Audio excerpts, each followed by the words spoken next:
This is the B9 RS5 and we're going to see how much better this has become as a used car now.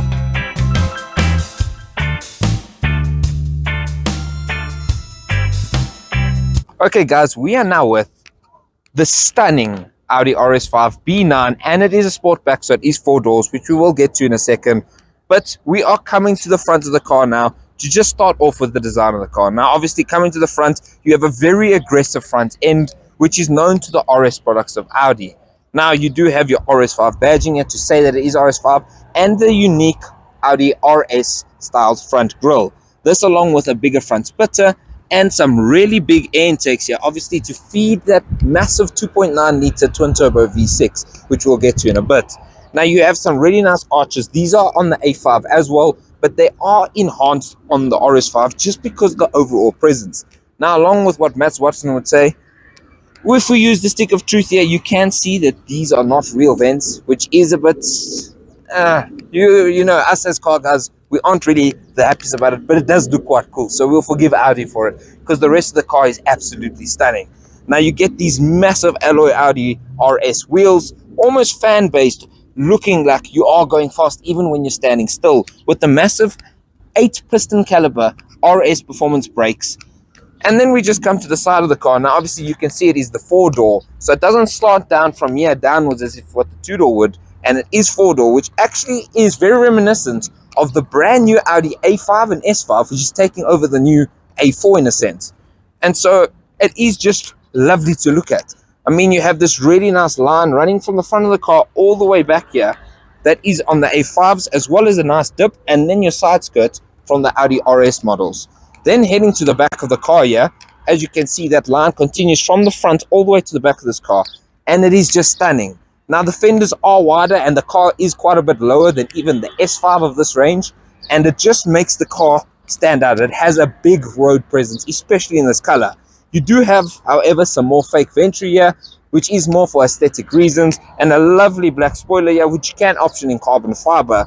And then you have your lovely Audi LED lights that everyone loves, and your very, very well-known oval RS performance exhaust. Now this is the sport option exhaust, and as you can see, there's another vent here which isn't real again, but does look kind of cool. So again, we're going to forgive Audi for that. And overall, the car is just absolutely amazing from the outside. So let's head inside and see how good Audi has done. We're now inside the interior of the RS5, and I want to start off by saying that overall it's pretty good interior.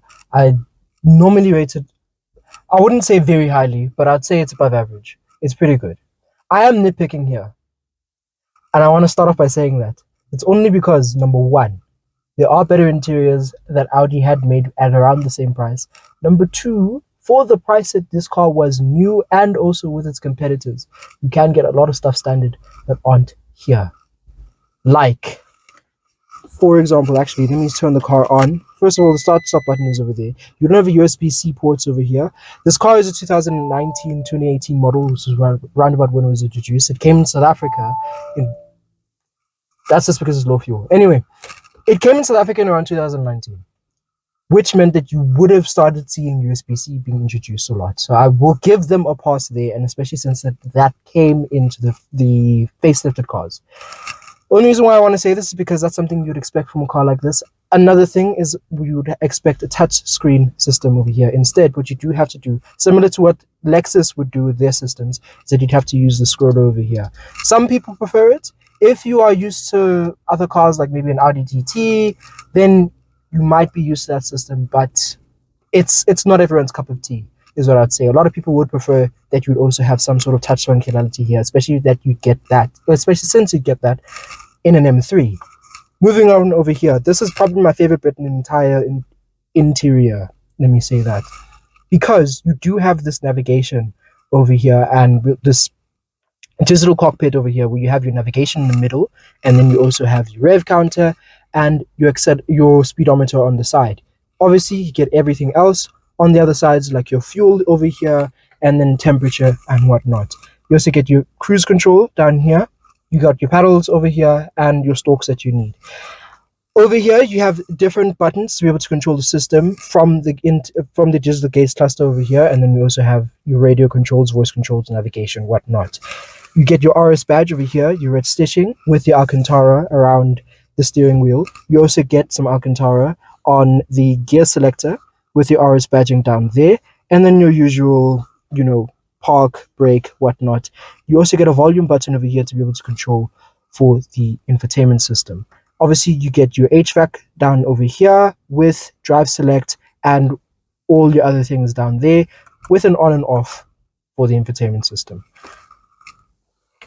Would you get a better interior experience in a Mercedes C63 or an M3? Depends. C63, you are going to lose in terms of certain materials, but you do save in terms of just the feel of the interior. Let me say that. It does feel like a Mercedes with the C63 that was out around the same time as this car. With the M3, however, I do prefer the interior of that, especially the 2020 M3, the G series M3, because you can get those for around the same price as this car. So if you want, you can go there, or you can look at this car. Let me say that. Last thing I will say before I pass over to Eugene is that I do think that Audi, the designer of the car, did have a bit of an obsession, let me say that, with the air conditioning, because you get it across the entire dash. It's a weird thing. It's a very weird thing. And I want to know how Eugene feels about it. How do you feel about it? Honestly, I don't feel too bad about it. And since Letu has ranted on about how he's just not a massive fan of this interior, I rather prefer this interior. It's so simple and simplistic to use. And obviously, I love the digital gauge cluster that you get in there. What Audi did with this in 2015, when they first introduced it in most of their models, honestly, it made everyone feel like they were years behind. But now the car industry has caught up. And now, a couple of years later, it still looks modern. But, against something like an M3 or an M4 or even a C63, it is starting to look a bit dated. But one thing I love about it is it's very lit. Even if you're in sunlight, you can clearly see how crisp the dials are, how crisp the writing is. And so that's very big on my end. Now, sitting in here, it is a sports coupe, or sports sedan, I should say. And you really do feel that, it has been lowered in the driving setting to dynamic mode. So you do feel the suspension lower. You have the wing mirrors right there, which just looks so cool. It's almost like an R8.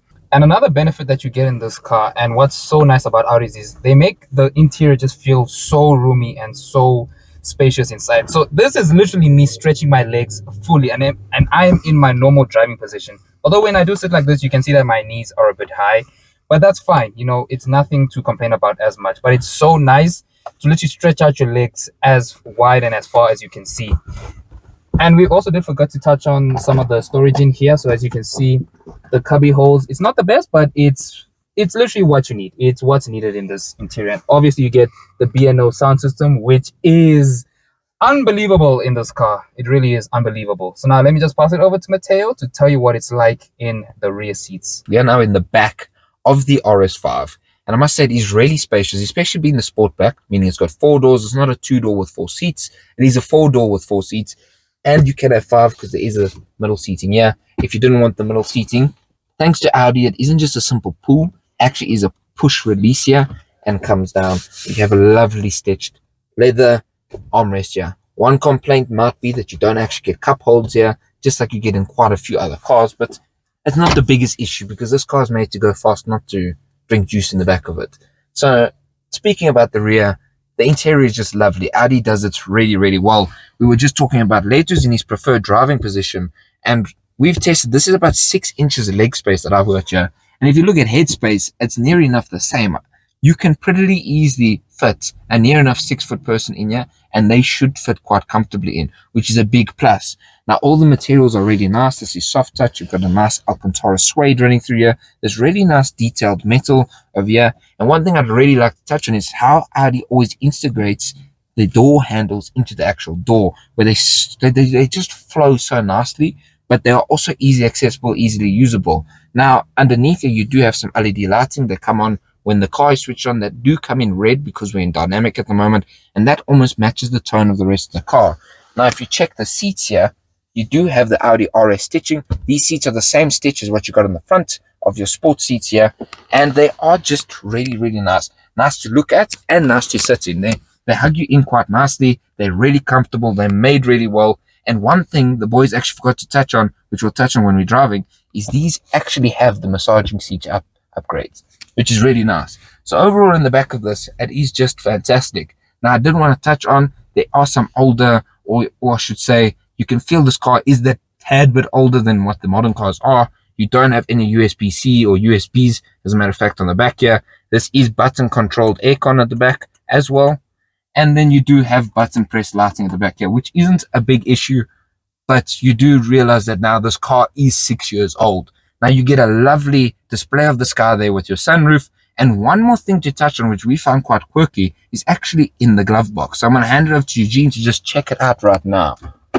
Yeah, as you can see, there's quite a bit of space in here. And you can also tell that it's a very old car because you can also play CDs in here for like your music, or if you want to watch maybe a short movie on like a road trip. So now that we're at the back of this car, because it is a sport bag, we have to see how practical it is. So as you can see in here, it has a very wide opening. It's very reminiscent of the Audi RS7 that we reviewed a couple months ago, of which if you want to watch the video, make sure you click the link up there.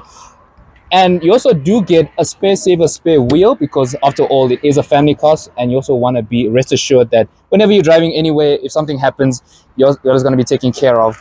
Now, a lot of people, from what I hear, is that they sometimes complain that having a hatchback sometimes is an inconvenience to them. But with this one, and because how Audi works, they just do it perfect every single time. You also do get this cover right here if you want to cover up some things, some important things, some precious things as well. So now let's head over to the engine bay. Okay guys, we are now at the front end of the RS5, and speaking about what's underneath the bonnet, which is our favorite part of the car.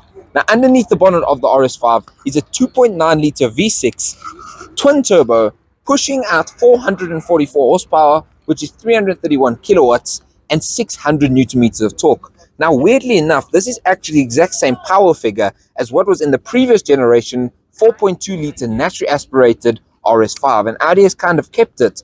They have upgraded the torque figure, obviously becoming a turbocharged car, as well as tuning the gearbox and all-wheel drive system to make this car just that much quicker. Now 0 to 100 in this car is claimed 3.8, 3.9 seconds, but many people have been able to get it underneath that just because of how wonderful that quattro system is in getting traction off the line. And that is nearly a second improvement to the previous generation RS5. Now comparing that to the M4 and C63 of this generation, they were both rear-wheel drive and so had absolutely no chance. And talking about having a chance against this car, I'm going to mention it. This sounds better than your M4 and M3 from this generation.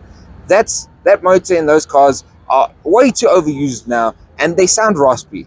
This sounds throaty, mean, strong, and has a real connection, a real character to its sound. So yes, I'm saying it now. This sounds better than your S55s and all your BMW motors. It sounds better than that.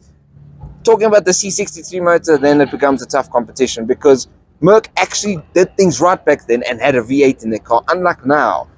But let us know down below, which do you prefer sound-wise between this, an Alfa Romeo Giulia, and a C63?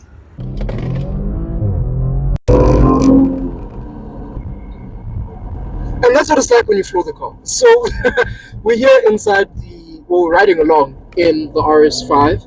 And sitting in the passenger seat, when we lift it off right now, well, I think it's actually very good that I said lift off, because that's what it felt like. It felt like you were taking off, almost. You know when you're like in an airplane and you're about to take off, that's what it felt like. And I think we're about to do it again. You really sink in your seat. Yeah, you get pushed into your seat quite well. At least the seats are quite comfortable. That's a massive plus.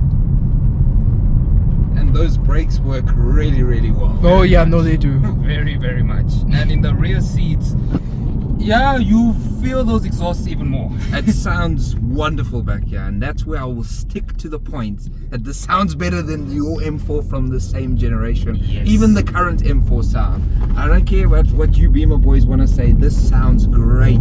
And I just wanted to give a massive thank you again to NV Exclusive Cars for giving us this amazing car. If you want to check out the details, make sure you click the links down below. And yeah, thank them for putting a smile on our face once again, because this car is just something else. I mean, you always forget how fast Quattro is until you get in a car with Quattro again. Yes. I mean, we were in an RS7, as we said, check that video out up above. or down below. But when you're in a car with Quattro, it is just silly. The way the car gets off the line cannot be compared to something like an M4 C63, especially from this generation. It is just silly. And the ride on is very comfortable. It's very, very comfortable. You know, I have driven a 440i from the generation that he was competing against with, and that really did feel like a much more harsher riding car. But the way Audi just does their suspension system is out of this world. It really is out of this world. We're just gonna do a downshift. Yeah, there's a downshift for you guys. And as we go again, oh my goodness me. One thing I will comment on is the fact that it does feel surprisingly planted. Now, depending on how you like to drive, you might prefer something like a Giulia, which does obviously feel a lot more alive in terms of how it dances. And if you want the danger factor, let me say that, you would prefer something like a C63. But this car is something that feels very comfortable, and that's pretty much very evident on this side. I don't know so much about how it's like driving, but I think I might need one of these cars. Yeah, you guys better like, comment, and subscribe, and start following on all our media. We're gonna start plugging that even more, so that we can actually introduce one of these on the channel as a channel car. Yeah, Definitely. because this as a company car would be outrageous. we've been intimidating this Cooper for quite a bit. It's an electric Cooper. Just Yeah, it's the electric Cooper. We're intimidating the driver quite a bit, so it's gonna head off inside. And that's been it. We're gonna join you outside now to give a verdict. As we have reached the end of this wonderful review, and as the blood has come back from the back of my head to the front of my head, what do I think about this car? You cannot go wrong with something like this. The last time we giggled and laughed like this with a car was the CLA 63 and as well as the Audi RS7. So as a car, I'm giving it a thumbs up right here. And as well, you also need to give these guys, MV Exclusive Cars as well, a shout out, because thank you again to them for giving us this amazing car, because I don't know, without them, I don't know if we've been able to even review this car. So as always, make sure you like, comment, and subscribe. And we'll see you for the next one. Goodbye.